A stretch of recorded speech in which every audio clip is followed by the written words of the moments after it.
mbir mu doy waar ba jéggi dayoo moo xew fi nga xamante ni mooy diwaanu Touba Mbacké ginnaaw bi nga xamante ni Serigne Mountakha Mbacké joxe na ndigal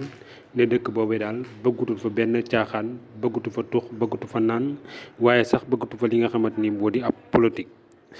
jox ndigal nag ñi nga xamante ni ñoo di Baye Fall yi ñu daal di wër dëkk ba képp koo xam ne gis nañ ni ngay jëfee li ni mel ñu daal di lay teg ci yoon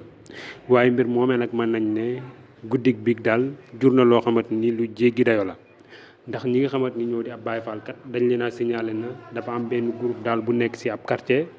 buy jaay li nga xamante ni moom la ñuy wax yàmba te dañu ko fay tere naka ñu fay demee rek maanaam ab xeexoo gu métti daal di fay juddoo ba ñu soq ab bala fetal daal di koy jam ci Baye Fall yi nga xamante ni ñoo fa demoon ci kenn ci ñoom.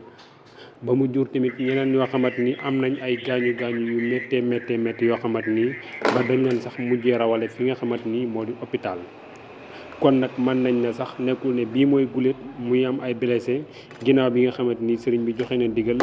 pour ñu natt waaye waat fi nga xamante ni mooy dëkk bu sell boobu di Touba. aji dem ji yàlla na ko suñu borom bi yërëm te jéggal ko te xaral ko àjjana fi daw si